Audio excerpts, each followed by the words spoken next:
Hello everyone, it's me Shana. Welcome to my YouTube channel, Science Home Tutor Learn Easy.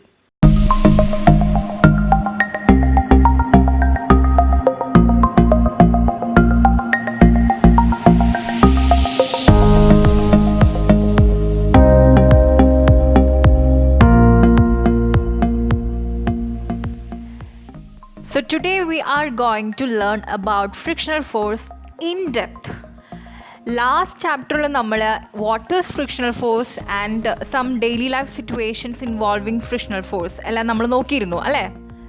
So ഈ ചാപ്റ്ററിൽ നമുക്ക് frictional ഫോഴ്സിനെ കുറിച്ച് ഒരുപാട് പഠിക്കാനുണ്ട്. ബട്ട് ഇതൊരു സിമ്പിൾ ചാപ്റ്ററാണ്, ചെറിയ ചാപ്റ്ററാണ്. സോ നമുക്ക് ഒരു ടോപ്പിക്ക് പോലും മിസ്സാവാതെ, ഒരു ആക്ടിവിറ്റി പോലും മിസ്സാവാതെ let's learn it. And after finishing this chapter, we will discuss the exercise questions and some extra questions. അതിന് നമുക്കൊരു സെപ്പറേറ്റ് വീഡിയോ ചെയ്യാം. ഞാനിവിടെ നിങ്ങളുടെ ടെക്സ്റ്റ് ബുക്ക് തന്നെയാണ് ഫോളോ ചെയ്യുന്നത്. So before starting our class, let me remind you, subscribe ചെയ്യാത്തവർ please subscribe and hit that bell icon. ആ bell icon press ചെയ്താലേ ഞാൻ അപ്ലോഡ് ചെയ്യുന്ന വീഡിയോസ് നിങ്ങൾക്ക് മിസ്സാവാതെ കിട്ടത്തുള്ളൂ. So let's get started. നമ്മൾ പഠിച്ചു a car come to rest once its engine is switched off. അല്ലെങ്കിൽ നമ്മളൊരു കാറിന് ബ്രേക്ക് കൊടുത്താൽ ആ കാറ് വന്ന് നിൽക്കുന്നു. Why? Because of this frictional force. So we can say that friction is the force that slows things down. Friction act ചെയ്യുന്നത് കൊണ്ടാണ് നമ്മൾ ഒരു മൂവിങ് ഒബ്ജക്റ്റിനെ സ്ലോ ആക്കാൻ പറ്റുന്നത്. ഓക്കെ, ആൻഡ് നമ്മൾ പഠിച്ചതാണ് we can jump, walk, run properly because of this frictional force. ഞാൻ പറയുന്ന ഒരു ആക്ടിവിറ്റി ചെയ്ത് നോക്കൂ. You just rub your hands together. Just ഒരു 1 മിനിറ്റ് നിങ്ങളുടെ ഹാൻഡ്സ് നിങ്ങളൊന്ന് റബ്ബ് ചെയ്ത് നോക്കൂ. ഒരു നല്ല സ്ട്രോങ് ആയിട്ടൊന്ന് റബ്ബ് ചെയ്ത് നോക്കൂ. What you feel? നിങ്ങൾക്ക് ചൂട് അനുഭവപ്പെടുന്നുണ്ടോ? Consider these 2 hands as 2 objects. So ഈ 2 ഒബ്ജക്റ്റ്, ദാറ്റ് ഈസ് 2 ഹാൻഡ്സും തമ്മിൽ മൂവിങ് എഗെയിൻസ്റ്റ് ഈച്ച് അതർ അല്ലേ. So why does this make your hand warmer? ഇനി ഞാൻ നിങ്ങളടുത്ത് കുറച്ച് ക്വസ്റ്റ്യൻസ് ചോദിക്കുകയാണ്. അപ്പോൾ നിങ്ങൾ just think about the answers. Why is it difficult to walk on a soapy marble floor? ഒരു മാർബിൾ ഫ്ലോറിൽ കുറച്ച് സോപ്പും വെള്ളം പോയിട്ടുണ്ട്, അറിയാതെ ആക്സിഡൻ്റലി പോയിട്ടുണ്ട്. അപ്പോൾ നമ്മൾ അതിൻ്റെ മേലെ കൂടെ വന്നാൽ വി വിൽ സ്ലിപ്പ് ഡൗൺ അല്ലേ. Why does a matchstick catch fire when rubbed on a surface of a box? What causes a car engine to overheat? Why do you apply lubricants for bicycle chains?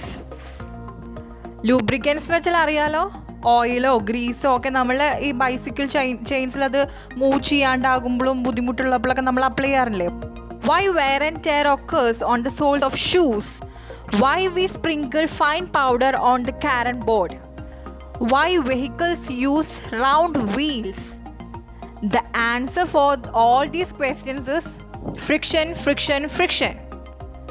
So ഈ chapter പഠിക്കുന്നതിലൂടെ നിങ്ങൾക്ക് ഇതിൻ്റെ എല്ലാത്തിൻ്റെയും ഉത്തരം detail ആയിട്ട് കിട്ടും. Okay, so നമ്മൾ frictional ഫോഴ്സിനെ കുറിച്ചിട്ട് കഴിഞ്ഞ ചാപ്റ്ററിൽ പഠിച്ചപ്പോൾ first of all it is A contact force അല്ലേ. 2 സർഫസുകൾ തമ്മിൽ കോണ്ടാക്ട് വരുമ്പോഴാണ് ഫ്രിക്ഷണൽ ഫോഴ്സ് അവിടെ ആക്ട് ചെയ്യുന്നത്. And a very important point is it is a resistive force.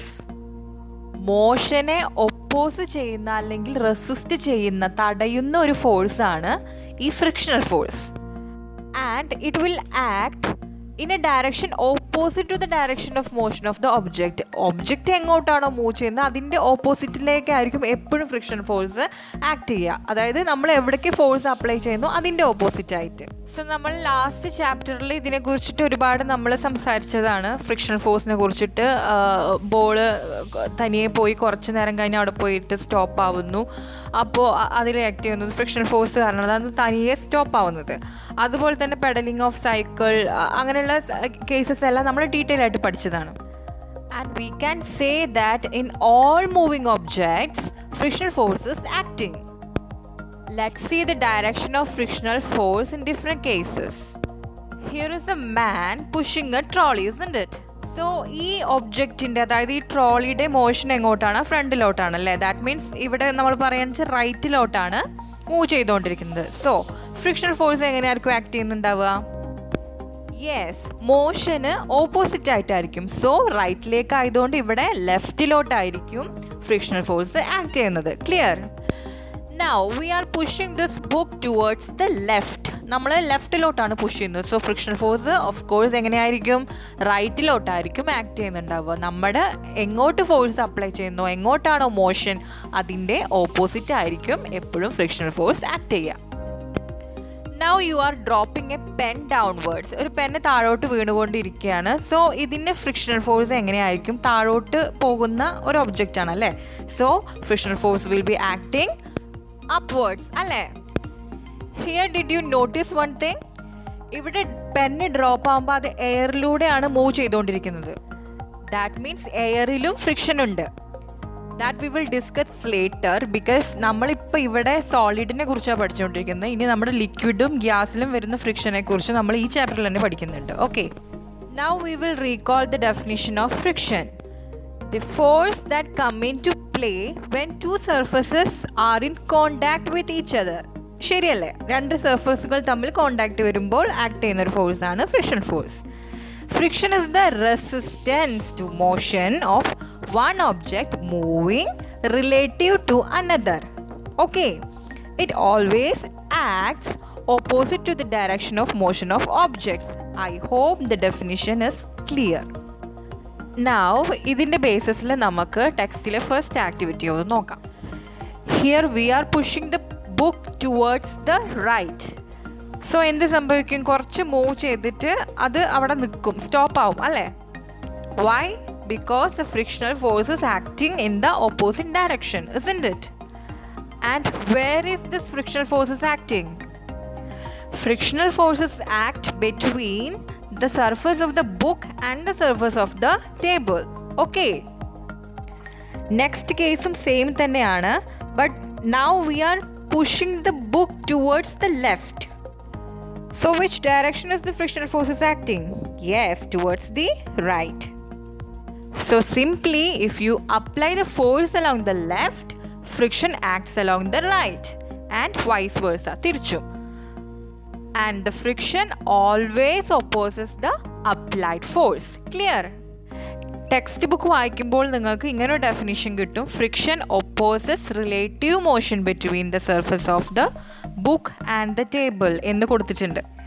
So relative motion എന്നുള്ളൊരു ആ ടേം മേ ബി നിങ്ങൾക്ക് കൺഫ്യൂസ്ഡ് ആയിരിക്കാം. അതൊന്നുമില്ല, ജസ്റ്റ് ആ ബുക്കിനെ അപേക്ഷിച്ച് ബുക്ക് റൈറ്റിലോട്ട് മൂവ് ചെയ്യുമ്പോൾ ബുക്കിനെ അപേക്ഷിച്ച് ടേബിൾ ലെഫ്റ്റിലോട്ട് മൂവ് ചെയ്യുന്നു എന്നുള്ളൊരു കൺസെപ്റ്റ്. ലൈക്ക് നമ്മളിപ്പോൾ ഒരു ബസ്സിൻ്റെ ഉള്ളിൽ പോവുകയാണെന്ന് വെച്ചാൽ നമ്മൾ ഫോർവേഡായി മുന്നിലോട്ടാണ് മൂവ് ചെയ്യുന്നതെങ്കിൽ പുറത്തുള്ള മരങ്ങളെല്ലാം ബാക്കിലോട്ട് പോകുന്നതായിട്ട് നമുക്ക് ഉള്ളിലിരുന്ന് കാണുമ്പോൾ തോന്നാറുണ്ട് അല്ലേ? സോ അതിനൊരു റിലേറ്റീവ് മോഷൻ എന്നാ പറയുക. റിലേറ്റീവ് മോഷനെ കുറിച്ച് നിങ്ങൾ കൂടുതലായിട്ട് ഇനി വരുന്ന ഇയേഴ്സിലൊക്കെ പഠിക്കുന്നുണ്ട്. സോ ആ ഒരു ടേം ഇവിടെ ഓർത്ത് വെക്കുക. Okay, relative motion between the objects. ഒരു ഒബ്ജക്റ്റിൽ ആക്ട് ചെയ്യുന്ന ഫോഴ്സിനെ മെഷർ ചെയ്യാൻ വേണ്ടി യൂസ് ചെയ്യുന്ന ഒരു ഡിവൈസിൻ്റെ പേരാണ് spring balance. Okay, spring balance is the device use to measure the force acting on an object. എല്ലാ സർഫസുകളിലും ഫ്രിക്ഷൻ ഒരുപോലെ തന്നെ ആയിരിക്കുമോ അല്ലയോ എന്നുള്ളൊരു എക്സ്പെരിമെൻറ്റ് നമ്മൾ നോക്കാൻ പോവുകയാണ്. Factors affecting friction. ഒരു ബ്രിക്കിൽ ഒരു സ്ട്രിങ് വെച്ചിട്ട് ആ ബ്രിക്കിനെ കെട്ടി. ഓക്കെ, എന്നിട്ട് ഈ സ്പ്രിംഗ് ബാലൻസ് വെച്ചിട്ട് നമ്മൾ അതിനെ വലിക്കുകയാണ്. So we are applying a force, isn't it? We are pulling it. So ആ വലിക്കുമ്പോൾ എത്ര ഫോഴ്സ് അതിൽ അപ്ലൈ ചെയ്തു എന്നുള്ളത് ഈ സ്പ്രിംഗ് ബാലൻസ് വെച്ചിട്ട് നമുക്കതിൻ്റെ റീഡിങ് എടുക്കാൻ പറ്റും, ഇത്ര ന്യൂട്ടൺ എന്നുള്ളത്. ഓക്കെ, ആദ്യം നമ്മൾ ഒരു ഫ്ലോറിൽ വെച്ചിട്ട് ഒരു ഗ്രൗണ്ടിൽ വെച്ചിട്ട് നമ്മൾ അതിനെ വലിക്കുവാണ്. ഓക്കെ, ആൻഡ് എന്നിട്ട് ആ ഫോഴ്സിൻ്റെ റീഡിങ് നമ്മൾ നോക്കി. ദെൻ സെയിം പ്രോസസ്സ് നമ്മൾ ബ്രിക്കിൽ ഒരു പൊളിത്തീൻ തുണി വെച്ച് ചുറ്റിയിട്ട് ദെൻ വീണ്ടും അതിനെ വലിക്കുന്നു, അതിൻ്റെ റീഡിങ് നോട്ട് ചെയ്യുന്നു. ദെൻ ഇതേ സെയിം പ്രോസസ്സ് തന്നെ ഒരു ജ്യൂട്ടിൻ്റെ ബാഗിലിട്ടിട്ട് ഇതുപോലെ തന്നെ ആ ബ്രിക്കിനെ നമ്മൾ വലിക്കുന്നു. അങ്ങനെ ഈ 3 കേസസിലും റീഡിങ് നോക്കുന്നു. ഓക്കെ, ആ റീഡിങ് വെച്ച് നമ്മൾക്ക് മനസ്സിലാക്കാൻ പറ്റും ഏറ്റവും കൂടുതൽ ഫോഴ്സ് കാണിച്ചത് ഗ്രൗണ്ടിലൂടെ ആ ബ്രിക്കിനെ വലിച്ചപ്പോഴാണ്. ദെൻ ജൂട്ടിൻ്റെ ബാഗിൽ ചുറ്റിയിട്ട് അതിനെ വലിച്ചപ്പോഴാണ് പിന്നീട് ഫോഴ്സ് ഏറ്റവും കുറവ് ഫോഴ്സ് കണ്ടത് പൊളിത്തീൻ ഷീറ്റ്, പൊളിത്തീൻ ക്ലോത്ത് വെച്ച് ചുറ്റിയപ്പോഴാണ്. ദാറ്റ് മീൻസ് പൊളിത്തീൻ എന്ന് പറയുന്നത് ഭയങ്കര സോഫ്റ്റാണ് അല്ലേ, സ്മൂത്ത് ആയിട്ടുള്ളതാണ്. അപ്പോൾ സ്മൂത്ത് ആയിട്ടുള്ള സർഫസിൽ ഫോഴ്സ് കുറവേ വേണ്ടി വരുള്ളൂ. Okay, that is friction is acting very less in the case of smooth surface. എത്രത്തോളം സർഫസ് റഫ് ആവുന്നോ അത്രയും ഫ്രിക്ഷൻ കൂടും. Okay, as roughness of the surface increases, frictional force also increases. As smoothness of the surface increases, frictional force decreases. So നമുക്ക് പറയാം friction depends on the nature of the surface. Surface smooth ആവുന്നുണ്ടോ rough ആവുന്നുണ്ടോ ഇത് രണ്ടിനെയും depend ചെയ്തിരിക്കും അവിടെ act ചെയ്യുന്ന frictional force. Okay, smooth surface ആണെങ്കിൽ ഫ്രിക്ഷൻ കുറവാണ്, റഫ് സർഫസ് ആണെങ്കിൽ ഫ്രിക്ഷൻ കൂടുതലാണ്. പൊളിത്തീനും ജൂട്ട് ബാഗും ഒക്കെ ചുറ്റുമ്പോൾ അവിടെ എന്താ ശരിക്കും സംഭവിച്ചത്?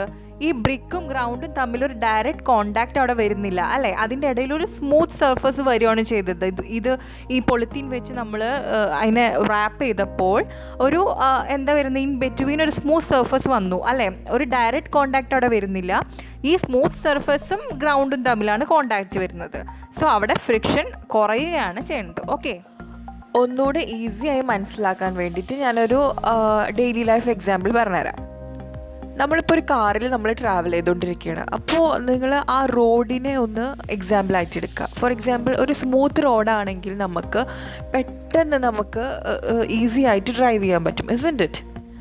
പക്ഷെ കുറേ കല്ലും മണ്ണും അങ്ങനെ കുഴി അങ്ങനെയൊക്കെ ഉള്ള ഇറഗുലാരിറ്റീസ് ആയിട്ടുള്ളൊരു റോഡിലാണെങ്കിൽ നമുക്ക് ബുദ്ധിമുട്ടായിരിക്കില്ലേ?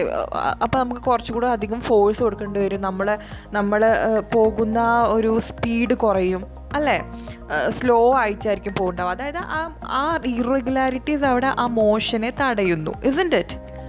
സോ സ്മൂത്ത് റോഡാകുമ്പോൾ ഈസി ആയിട്ട് ഡ്രൈവ് ചെയ്യാം. സോ അവിടെ ഫ്രിക്ഷൻ കുറവാണ്. റഫ്നെസ് കൂടുമ്പോൾ, ഇറഗുലാരിറ്റീസ് കൂടുമ്പോൾ, കല്ലും മുള്ളും മണ്ണുമൊക്കെ നിറഞ്ഞ റോഡാണെങ്കിൽ എന്താണ്, നമുക്ക് ഈസി ആയിട്ട് മൂവ് ചെയ്യാൻ പറ്റില്ല. സോ അവിടെ ഫ്രിക്ഷൻ കൂടുതലാണ്. Okay, now let's see one more activity from your textbook based on this idea.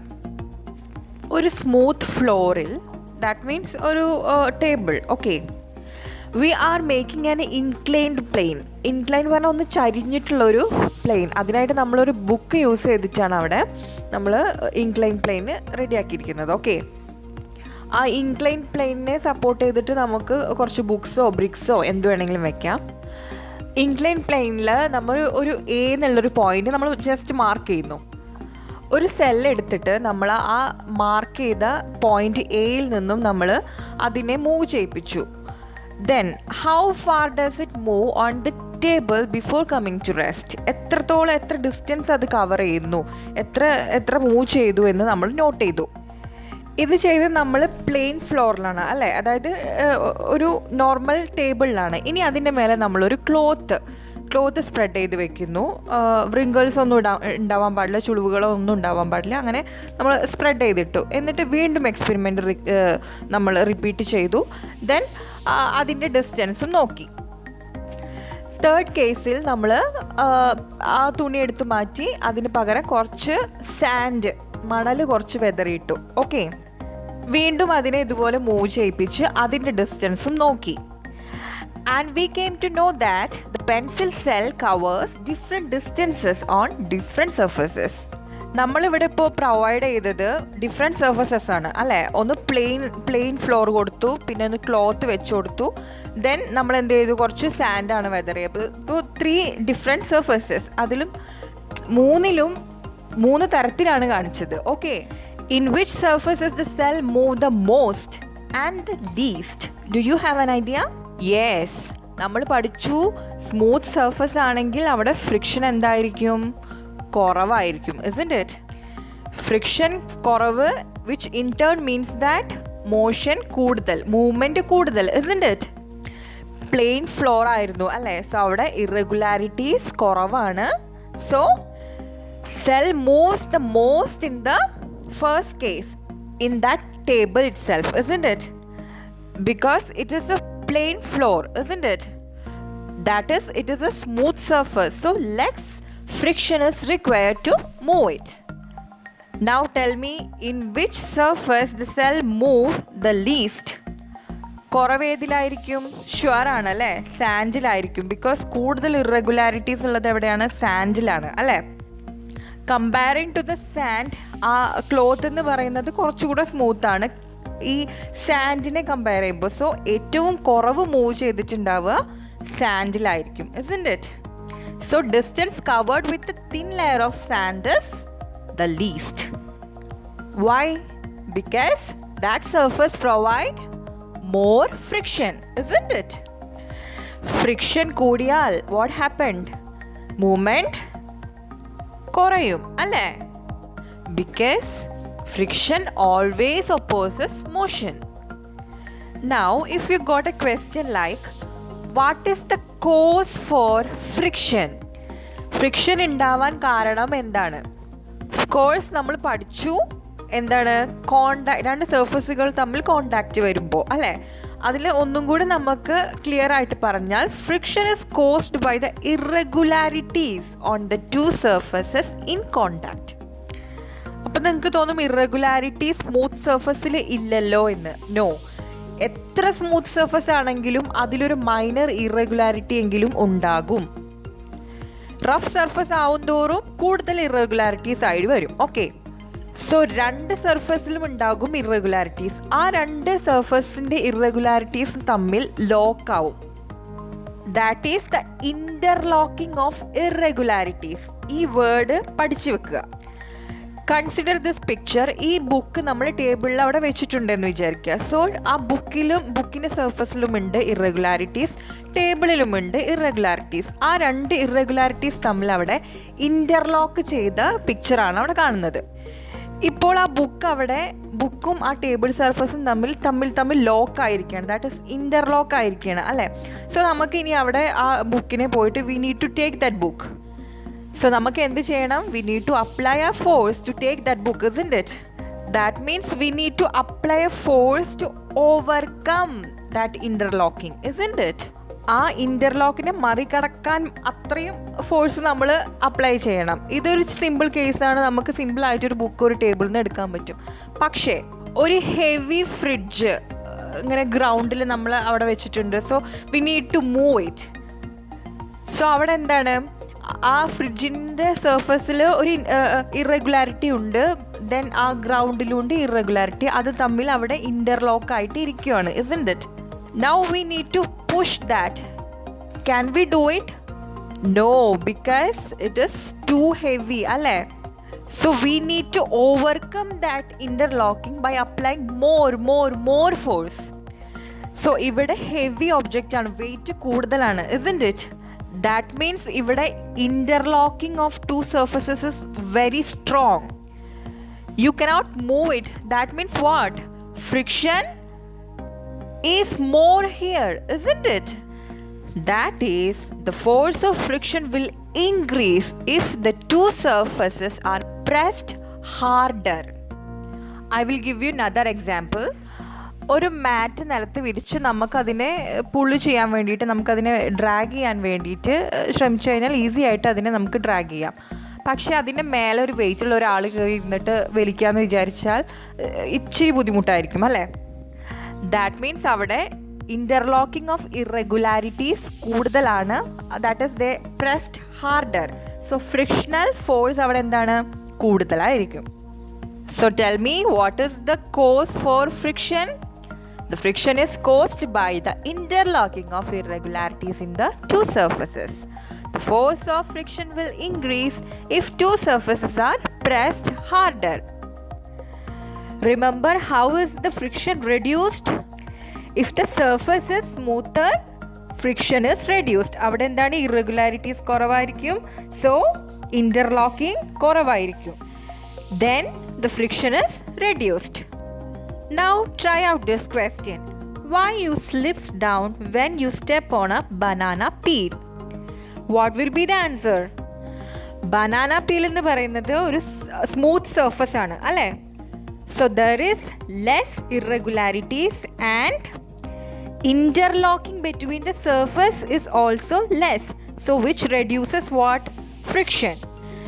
So friction കുറവായതുകൊണ്ടാണ് നമ്മൾ സ്ലിപ്പായി പോകുന്നത്. Okay, now we are going to learn about the 3 types of friction.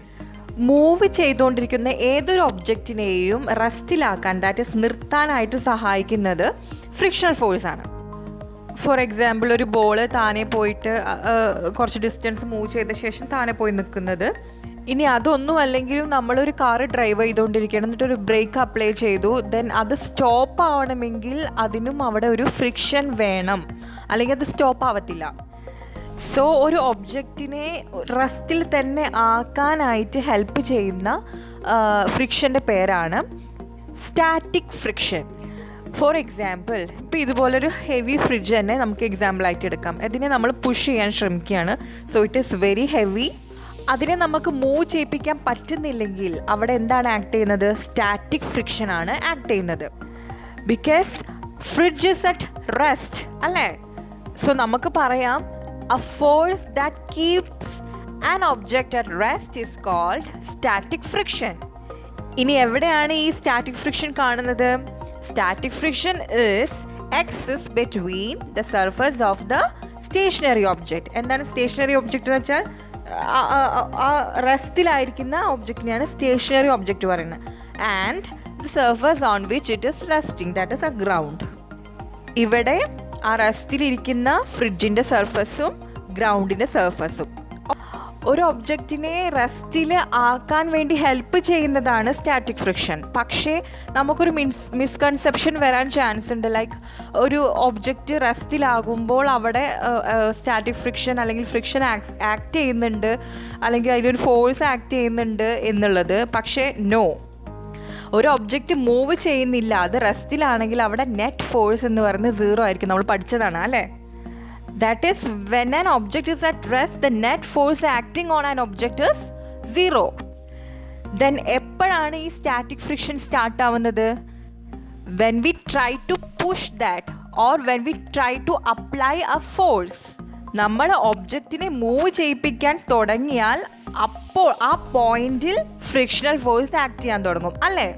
That is frictional force opposes that motion. So ഒരു stationery object move ചെയ്യിപ്പിക്കാൻ നമ്മൾ ആ try ചെയ്യുന്ന ആ പോയിന്റിൽ സ്റ്റാറ്റിക് ഫ്രിക്ഷൻ അവിടെ സ്റ്റാർട്ടായി. ഇനി ഹെവി ഫ്രിഡ്ജിനെ നമ്മൾക്ക് മൂവ് ചെയ്യിപ്പിക്കണമെങ്കിൽ it needs a lot of force to overcome that friction, isn't it? അങ്ങനെ നമ്മൾ ഗ്രേറ്റർ ഫോഴ്സ് അപ്ലൈ ചെയ്ത് ഫ്രിഡ്ജിനെ മൂവ് ചെയ്യിപ്പിച്ചു എന്ന് വിചാരിക്കുക. So now the fridge, that object is in motion. ഈ മോഷനിൽ ആയി തുടങ്ങിയാൽ it will take up sliding friction. So our next type of force is sliding friction. So റെസ്റ്റിലിരിക്കുന്ന ഒരു ഒബ്ജക്റ്റിനെ മൂവ് ചെയ്യിക്കാൻ ശ്രമിക്കുന്ന ആ പോയിന്റിൽ സ്റ്റാറ്റിക് ഫ്രിക്ഷൻ സ്റ്റാർട്ടായി. നമ്മൾ ഫോഴ്സ് കൂടുതൽ കൊടുത്താൽ ആ സ്റ്റാറ്റിക് ഫ്രിക്ഷനെ നമ്മൾ ഓവർകം ചെയ്തു, ആ ഫോഴ്സിനെ നമ്മൾ ഓവർകം ചെയ്തു, ഇസ്ന്റ് ഇറ്റ്?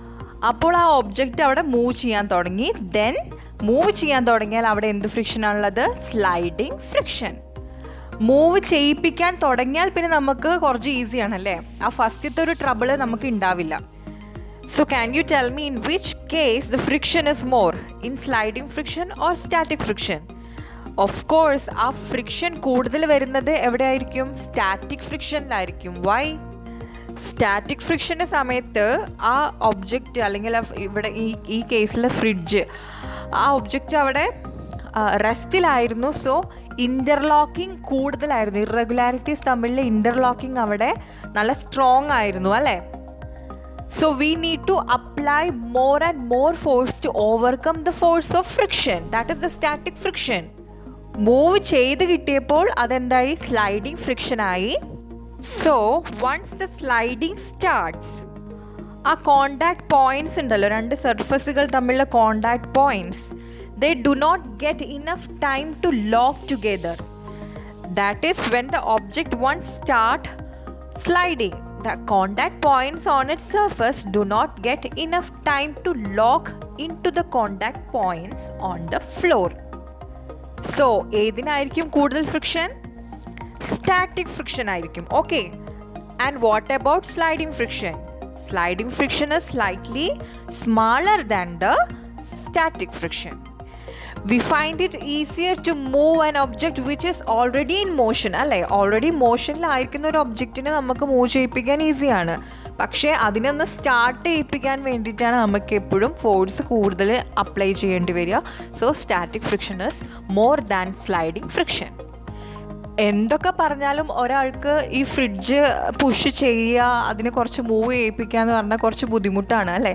സോ ജസ്റ്റ് തിങ്ക്, ഫ്രിഡ്ജിൻ്റെ ആ ലെഗ്സിൽ റോളർ ഉണ്ടെങ്കിലോ, ജസ്റ്റ് അസ്യൂം ദാറ്റ് ലൈക്ക് ആ 4 പോയിൻറ്റ്സിലും ഓരോ വീൽസ് ഉണ്ടെന്ന് വിചാരിക്കുക. So it will be easy for you to move that fridge, isn't it?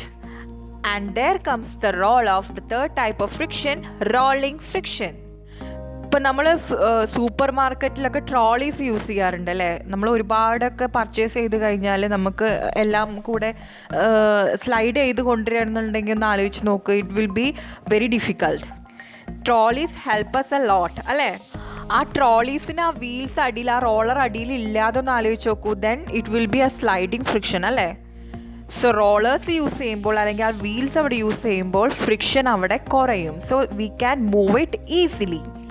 So to reduce friction, we can use a roller, isn't it? And this is the reason why most form of ground transportation use wheels, including bicycle, car.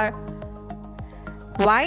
Wheels use ചെയ്താൽ എന്താണ്, അവിടെ rolling friction ആണ് വരുന്നത്. So friction അവിടെ കുറയും, അല്ലേ? So movement easy ആയിരിക്കും. That is why we use wheels for the vehicles. So now we have learned 3 types of friction. What are they? Static friction, sliding friction and rolling friction. Now ഈ 3 ഫ്രിക്ഷനെ നമ്മളൊന്ന് arrange ചെയ്താലോ. കൂടുതൽ friction ആർക്കാണ്? Static, then sliding and the last one is rolling, അല്ലേ? So നിങ്ങൾക്ക് എക്സാമിന് ഇതിൻ്റെ increasing order, decreasing order, friction ഇതിൽ ഇൻക്രീസിങ് ഓർഡറിലും ഡിക്രീസിങ് ഓർഡറിലൊക്കെ എഴുതാനായിട്ട് ചോദിക്കും. സോ നമ്മളിപ്പോൾ ഡിസ്കസ് ചെയ്തത് ഡിക്രീസിങ് ഓർഡറാണ്. സോ ഇൻക്രീസിങ് ഓർഡറിൽ എങ്ങനെ എഴുതാൻ പറ്റും? സോ ഫ്രിക്ഷൻ ഏറ്റവും കുറവുള്ളത് ആദ്യം, isn't it? So rolling friction first, then sliding friction and the last, the most friction, that is static friction. I hope the concept is clear. ഈ 3 types of ഫ്രിക്ഷന് നമുക്ക് എക്സാമ്പിൾസും കൂടെ നോക്കിയിട്ട് ഈ വീഡിയോ വൈൻഡ് അപ്പ് ചെയ്യാം. Examples for static friction: A table lamp resting on A table, A car parked on A road, A tightened bolt. So ഇതെല്ലാം റെസ്റ്റിലുള്ള objects ആണ്. ഇതിൽ നമ്മളൊരു ഫോഴ്സ് അപ്ലൈ ചെയ്യുന്ന ആ പോയിന്റിൽ സ്റ്റാറ്റിക് ഫ്രിക്ഷൻ സ്റ്റാർട്ട് ചെയ്യും. ഈ ടൈറ്റൻഡ് ബോൾട്ട് എന്ന് പറയുമ്പോൾ അവിടെ സ്റ്റാറ്റിക് ഫ്രിക്ഷൻ കൂടുതലായിരിക്കും. നല്ല ടൈറ്റായിട്ട് നമ്മൾ വെച്ചിരിക്കുകയാണെങ്കിൽ അതിന് സ്റ്റാറ്റിക് ഫ്രിക്ഷൻ കൂടുതലായിരിക്കും. പക്ഷെ ലൂസായിട്ട് അത് വെച്ചിട്ടുണ്ടെങ്കിൽ സ്റ്റാറ്റിക് ഫ്രിക്ഷൻ അവിടെ കുറവായിരിക്കും. Now examples for sliding friction: rubbing both hands together, sledding, that is a sled sliding across snow or ice, ironing clothes, a washing machine pushed along floor. ഇതെല്ലാം എക്സാമ്പിളായിട്ട് പറയാം. കൂടുതൽ എക്സാമ്പിൾസ് ഞാൻ നോട്ടിൽ ഇൻക്ലൂഡ് ചെയ്യാം. Now examples for rolling friction: wheels of moving vehicles, skate board moving on wheels. അങ്ങനെ ഒരുപാട് examples പറയാം. Now ഈ ഒരു എക്സാമ്പിൾ നോക്കൂ: writing with a pencil on A paper and writing with a ball pen on A paper. So ball pen പറഞ്ഞാൽ അറിയാം, അത് rounded ആണ്. So rolling friction of course അതിൽ റോളിംഗ് ഫ്രിക്ഷൻ ആണ് വരിക. ആൻഡ് സ്ലൈഡിംഗ് ഫ്രിക്ഷൻ പെൻസിൽ വെച്ചിട്ട് വരുമ്പോൾ, പെൻസിലിനേക്കാളും എന്തായാലും നമുക്ക് പെൻ യൂസ് ചെയ്തിട്ട് തന്നെയാണ് എഴുതാൻ എളുപ്പം, അല്ലേ? സോ അതൊരു ബോൾ പെൻ ആവുമ്പോൾ കുറച്ചുകൂടെ ഈസി ആവും. So rolling friction is in pen, that is ball pen. So that's all about today's video. Next വീഡിയോയിൽ നമുക്ക് ഇപ്പം നമ്മൾ സോളിഡിലുള്ള ഫ്രിക്ഷനെ കുറിച്ചിട്ടാണ് നോക്കിയത്. ഇനി ഫ്ലൂയിഡ് ഫ്രിക്ഷൻ നോക്കണം, ദാറ്റ് ഈസ് ലിക്വിഡ് ആൻഡ് ഗ്യാസിലുള്ള ഫ്രിക്ഷനെ കുറിച്ച് നോക്കാം. സോ നെക്സ്റ്റ് വീഡിയോയിൽ നമുക്ക് ഈ ചാപ്റ്റർ ഫിനിഷ് ചെയ്യാം. അതിനുശേഷം എക്സസൈസ് നോക്കാം. സോ ഞാൻ നോട്ട്സ് ഷെയർ ചെയ്യുന്നുണ്ട്. It will help you allot.